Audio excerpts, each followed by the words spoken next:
Welcome to this deep dive that we put together just for you. Oh, nice. We're diving into Boon Your Goals, the countercultural approach to achieving your greatest potential. Okay. It's by performance coach Joshua Medcalf. Get ready to kind of rethink those conventional ideas about success, you know, Yeah. and discover maybe some alternative routes to growth and fulfillment. I think it's really interesting how this book challenges that traditional way we always think about goals and outcomes. Mm-hmm.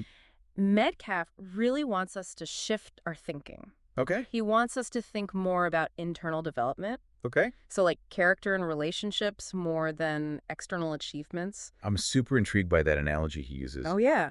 about building a life. Mm-hmm. He compares it to constructing a house. Right. A strong foundation is so essential. Yeah. And Medcalf highlights integrity, kindness, and solid connections as like the cornerstones of that. Totally. It's not just about reaching the roof. Right. It's about ensuring the structure is good and it can withstand anything.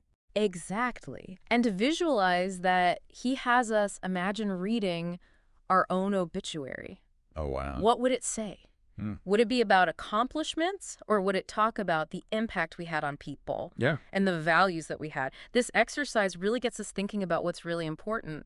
The book's central premise is it's pretty bold. Yeah. Burn your goals. Wow. Medcalf argues that focusing just on outcome-based objectives can actually hold us back. What do you think about that?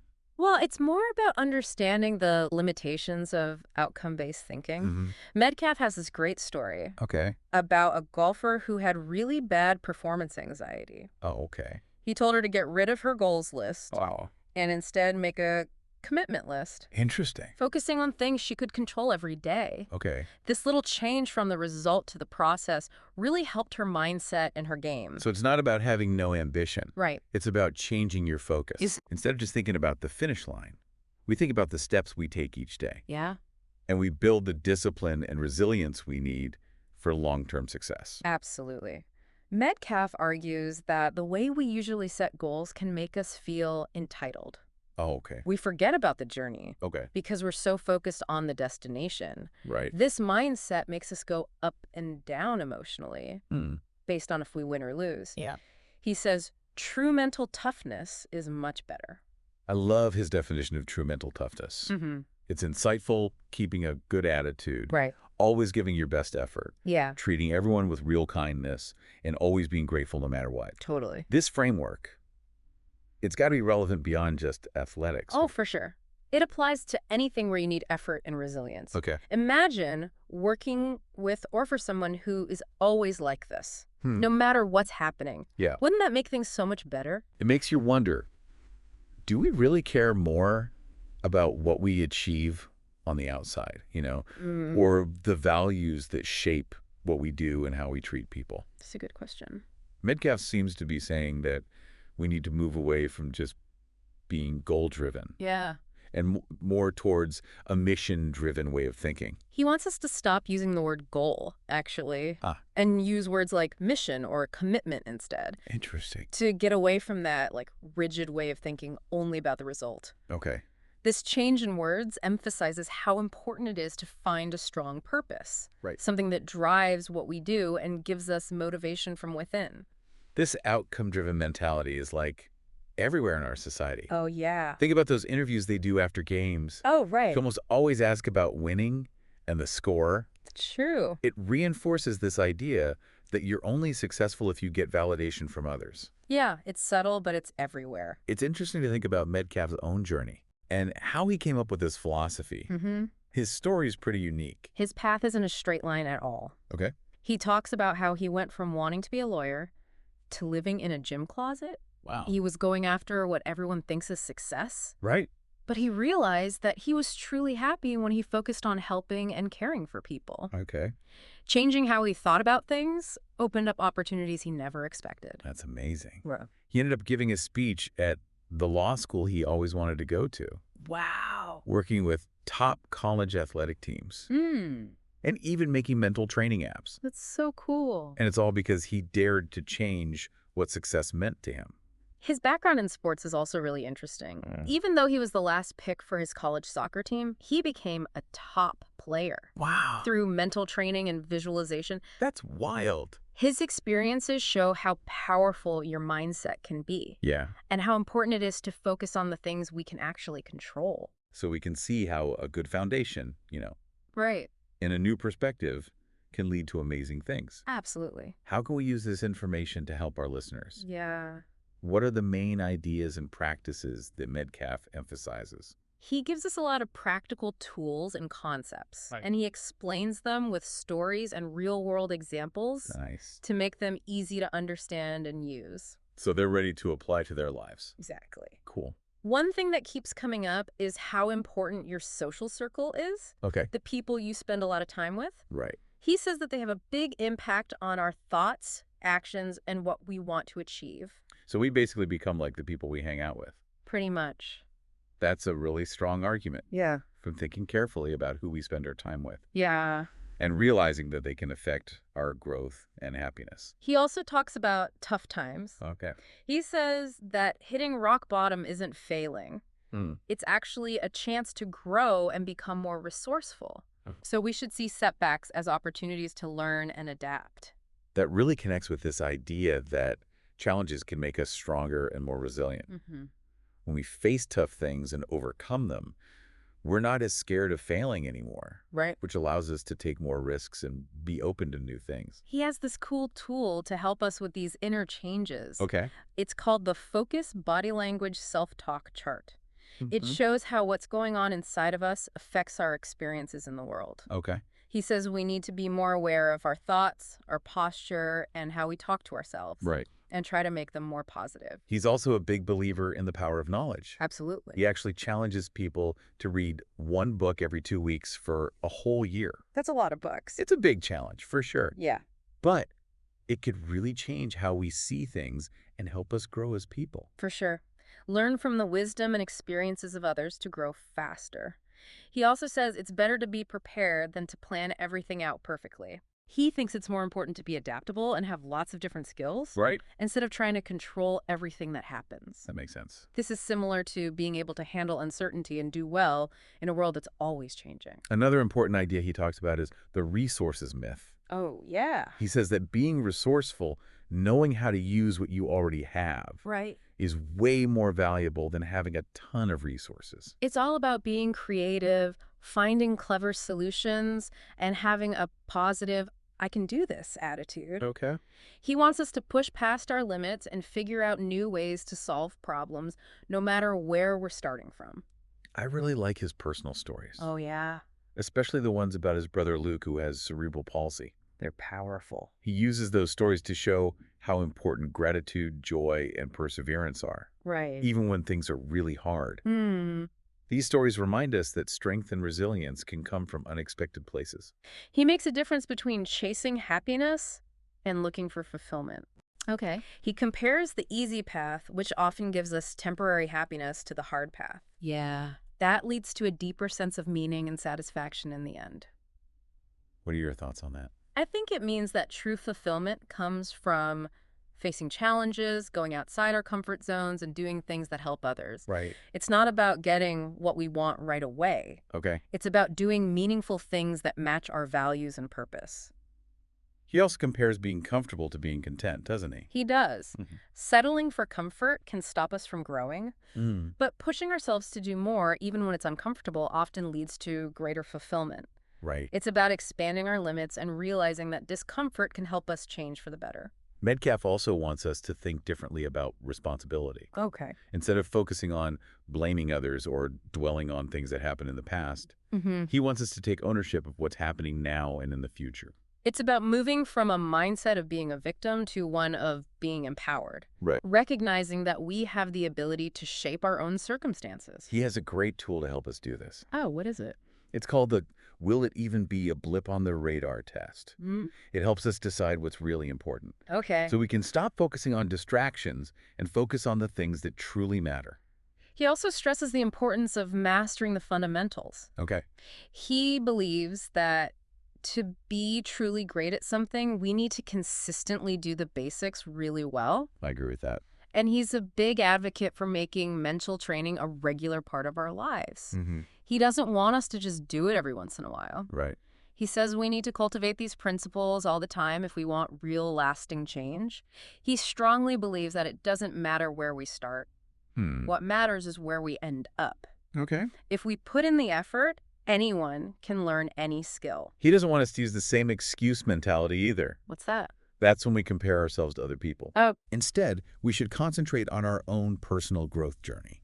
what resonates with you about this idea? It highlights the need to be kind to ourselves and realize that everyone's journey is unique. Right. Instead of getting caught up in comparing ourselves to others, we should focus on making the most of our own potential and celebrating our own progress. And Metcalf introduces this idea of dirty hard work, right? Okay. It's about going above and beyond, pushing through discomfort and taking on tasks that others might avoid. Okay. It's all about grit, determination, and unwavering commitment to achieve real and lasting success. And he contrasts this with real swagger, Yeah, which doesn't come from other people's approval, right. but from the confidence that comes from working hard and improving our skills. It's about recognizing the value of the journey itself. Right.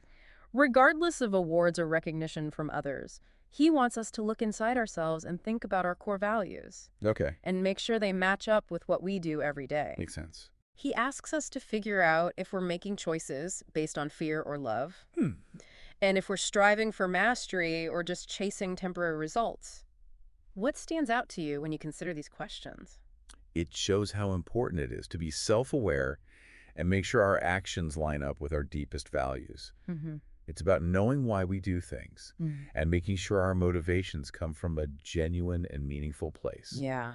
It challenges us to think about whether we're really striving to be our best or just chasing things that look good on the surface. It makes you think. For sure. It makes us think about, are we really working towards something meaningful Yeah. or just going after things that look good for a little while? Exactly. It's a good point.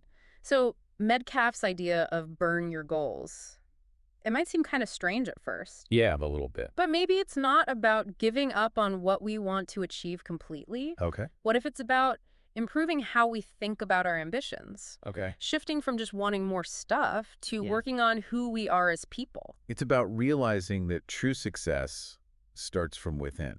It's about putting personal growth, integrity, and how we treat others above those surface-level measures of achievement. In a world that's so focused on what's on the outside, this perspective is really refreshing I agree. and empowering. Definitely. It frees us from feeling like we have to fit into what society expects Right. and encourages us to define success in our own way. Metcalf doesn't just give us these abstract ideas, though. No, he doesn't. He gives us practical tools and strategies we can actually use to make real, lasting changes. He's like giving us a map to navigate all the complicated parts of personal development. And to reach our full potential. That's a great way to put it. Now, as we're wrapping up this deep dive, let's put together like a 10-point summary for our listeners Okay. to capture the most important parts of Metcalf's message. Yeah, I think that would be really useful. Would that be helpful for them to kind of remember and use these key principles? Absolutely. It's like a cheat sheet for growth and fulfillment. All right, so here's your custom-tailored 10-point summary from Burn Your Goals. Awesome. I'm ready. Number 1, build your foundation. Make relationships, character, and integrity your top priorities. It's all about that base. Number 2, embrace true mental toughness. Work on having a great attitude. Always try your hardest. Be kind to everyone, and practice being grateful no matter what. Those are great habits to develop. Number 3, discover your mission. Find a strong purpose that drives you and gives you motivation from the inside. Love that. Number 4, concentrate on controllables. Put your energy into things you can actually control, not outcomes that you can't directly influence. Focus on what you can do. Exactly. Number 5, master fundamentals. Realize that being truly great at something comes from doing the basics really well, over and over again. Consistency is key. Number 6, become resourceful. Use what you already have to the fullest. Be creative, find clever solutions, and have that I can do this attitude. It's about making the most of what you've got. Number 7, embrace the desert. Don't be afraid of challenges. See them as opportunities to grow, become more resilient, and improve. Challenges make us stronger. For sure. Number 8, train relentlessly.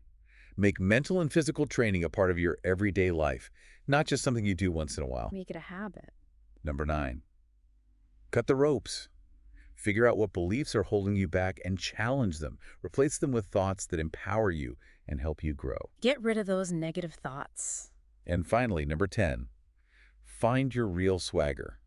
True confidence comes from the effort you put in and the skills you build, not from what other people think or say about you. It's about owning your accomplishments. Medcalf wants us to come back to these principles often, Yeah. to use them as a guide on our journey to becoming our best selves. It's a marathon, not a sprint. It's not about finding a quick fix. Right. It's a lifelong process of growing, changing, and learning about who we truly are. This deep dive into burn your goals has really challenged how we usually think about success. I think so too. And it's given us a really compelling new way to look at how we can achieve lasting fulfillment. I agree. It's been an exploration of going against the grain, Yeah. finding alternative ways to grow as individuals, and embracing a bigger, more complete understanding of what it means to truly thrive. This book pushes us to rethink what success really means. It does. By shifting our focus away from wanting approval from others and collecting achievements. Right. And instead focusing on becoming the best versions of ourselves. It's about building a life that has purpose, meaning, and genuine connections. Absolutely. As you continue on your own path, remember that you have the power to choose. You get to decide how your journey goes. Right. You don't have to be limited by what society expects. You can let your circumstances define you, or you can rise above them. It's a powerful choice. You can be controlled by fear or be guided by love and purpose. And you can choose to play it safe or step bravely into your full potential. It's all up to you. The choice is yours. Thank you for being here with us on this deep dive into Burn Your Goals. It's been a pleasure. We hope it's given you new insights, challenged those limiting beliefs, and inspired you to create a life that truly reflects your amazing potential. I hope so too. Thanks for having me. It was great having you. It really asks us to examine why we want to achieve things. Right. Is it because we're looking for real, lasting satisfaction, or just temporary recognition from others? It's an important distinction. Are we building something that matters, or just collecting awards? This kind of self-reflection helps us make sure our ambition matches our values. It ensures that what we're doing is true to who we are. Right. And that it's contributing to something bigger than ourselves. It's kind of radical, but in a good way. I think so too. In a world that's so obsessed with external signs of success, Yeah. this perspective is a breath of fresh air. It really is. Yeah. It gives us permission to define success on our own terms. Exactly. It takes the pressure off of trying to fit into what everyone else thinks we should be doing. And it allows us to create a life that truly aligns with who we are and what we value. This deep dive into Burn Your Goals has really challenged the way we think about success. It has. And it's given us a new way to look at how we can find real and lasting fulfillment. It's been a journey of exploring those unconventional paths. Right. And embracing a more holistic way of defining what it means to truly thrive. Thank you for joining us on this exploration of Burn Your Goals. We hope it sparks some new ideas for you Me too. and challenge you to think differently about what it means to live a successful and fulfilling life. It's been great being here. It was wonderful having you. And to all our listeners out there, keep burning bright. And keep growing.